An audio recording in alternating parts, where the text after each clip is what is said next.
So hi folks, this is just another quick video and I'm not editing this one. I'm just sort of quickly running through it because we're in the middle of lockdown. I don't want to I've got a lot of jobs to catch up on, so I'm just doing this really quick. I just wanted to give you an introduction to the SCU Community Garden aquaponics system, which I designed a few years ago and made a few modifications to it as we go along, but I'll just run you through it quickly and tell you how it all works.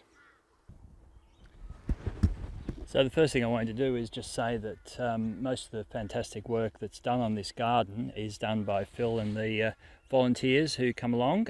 So my main focus is the aquaponics, and I think it's useful just to do this quick video because I've got a number of videos that I'm trying to get done at the moment, but a lot of them require editing. I thought I could probably chuck this one together pretty quickly, and it might be useful when I'm away for people who want to, you know, keep the aquaponics running. But also I get a lot of questions from people as they come past. You know, if I'm here doing something on the aquaponics, they're interested in it. So this will hopefully just give a quick overview.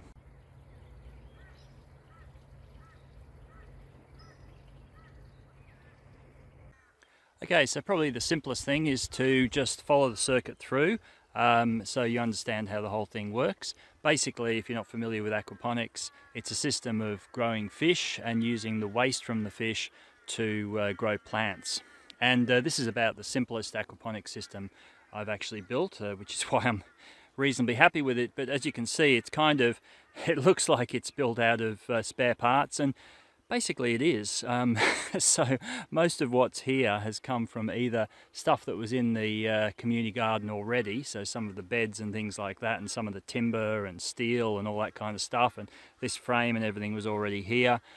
And yeah, stuff that I had at home that I've brought in and used, and obviously we bought stuff as well for it, like the steel frame and that, but you know, a lot of it is just recycled material. So being the end of winter, there's not a lot growing at the moment, but there is quite a lot of tomatoes in these first couple of beds, and the third bed's empty, but it is normally used for kangkong and that sort of stuff, which seems to grow pretty well in aquaponics. So starting from the bottom up,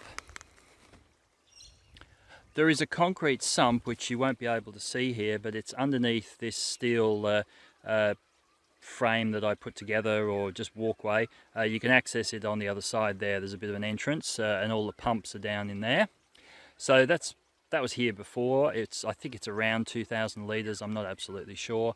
And that's where all the water starts off, and it gets pumped up through this pipe here, or the inside of this pipe, which is an airlift system that I actually built for my house, and I've just repurposed it here. So it's an airlift pump, it uses air pressure, and then there's another pipe that you probably won't be able to see very well that sort of runs up and also goes in, and that's from a mechanical pump. So both of those are down in the sump there.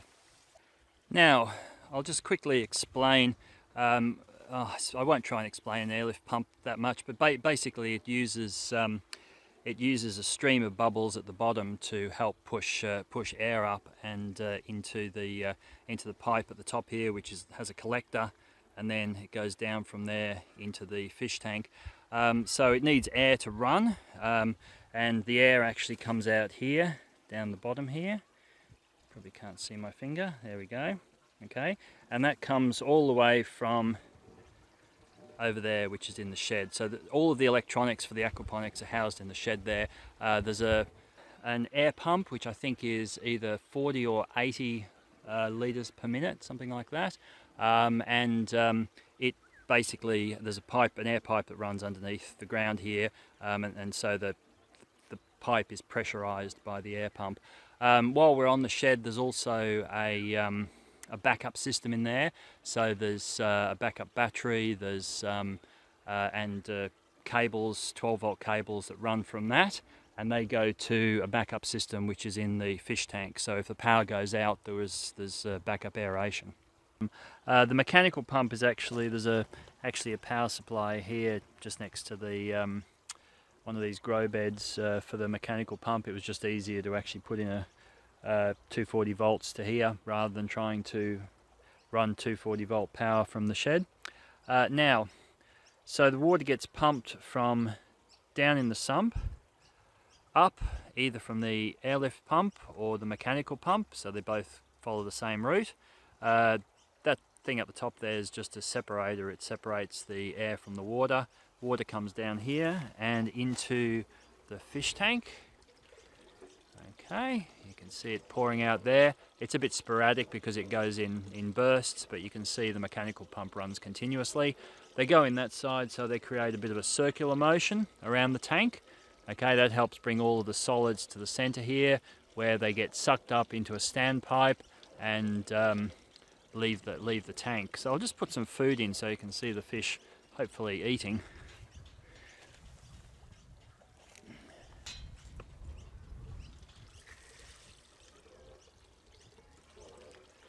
Being the end of winter, they might not actually come up for any of the food. They start to feed more actively in the warmer months. Oh, there's a little bit there. There we go. Probably can't see that, but there's a few coming up for the food.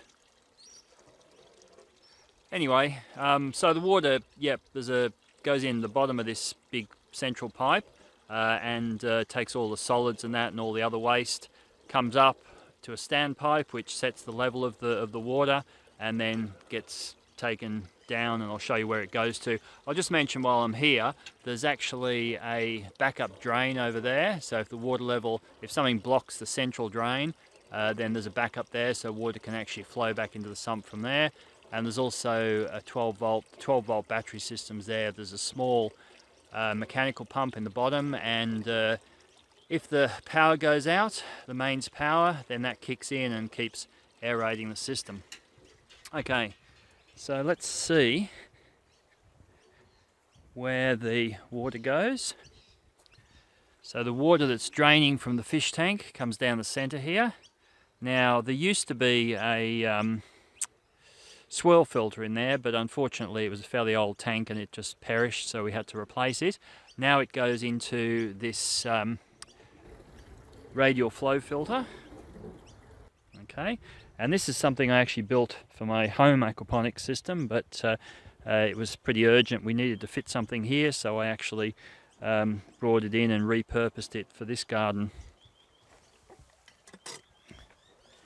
So the water comes in the middle here. Probably a bit hard to see, but comes in through there. And then this central pipe forces the water to go straight down, and it also causes it to take a couple of detours, so it slows the water right down. And the idea is that the solids, the fish poo and all that sort of thing, settle out in the bottom of the tank. So they end up down the bottom here. The water to get out of the tank has to sort of go over a bit of a weir system, which I put in here. A bit hard to see, but it goes all the way around the tank, and there's a series of holes. Okay, which you probably can't see properly. But anyway, they again help to slow the flow of the water and for the sediment to drop out. So every time I come down here, I open this drain here, and you can probably see some of the dirty brown water coming out there. That's just fish poo and stuff like that. So I run that for a little while and just get rid of all the solids, all the fish poo, so it doesn't accumulate in the system. And that's the purpose of this radial flow filter, is basically to remove those solids. The water from here, once it's dropped most of the solids, it flows out through these two pipes. You'll notice I've always got, usually always got two ways for water to be pumped and two ways for water to drain out of every part of the system. I just think that's really important because you know, things can clog up quite easily and you can get overflows, and that can cause you to lose fish and lose water obviously from the system too. So these two pipes here drain the radial flow filter into the beds. So these are the grow beds here.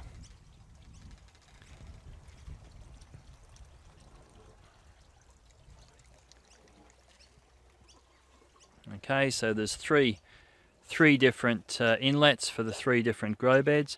These are flood and drain systems, so they're full of gravel, and the idea is that the water gradually fills up the bed until it gets to a certain height, and then there's a auto siphon on the other side. That's this pipe over here, which drains the whole thing back into the sump, and we're back to the beginning. So I'll just quickly show you an auto siphon.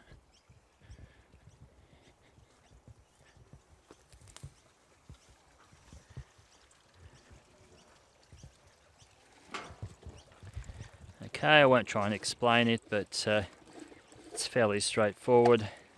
There's a bell here which sits on top of a standpipe.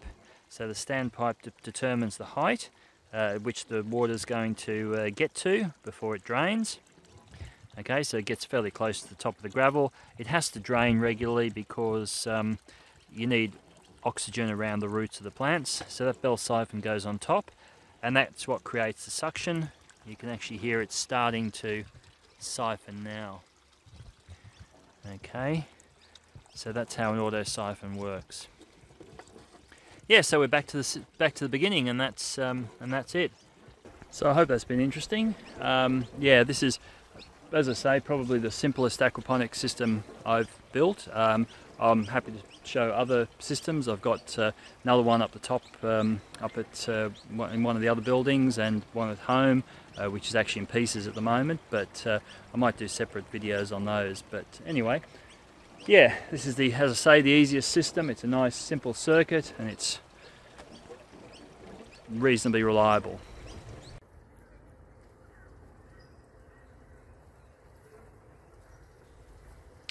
So thanks for watching, everybody. I hope that was useful and gave you a bit of an oversight of the system. These sort of things can always be improved. I'm actually thinking of adding a mineralization tank as well at some point. But if you have any questions, just put them in the comments, and I'll try and get back to you as soon as I can.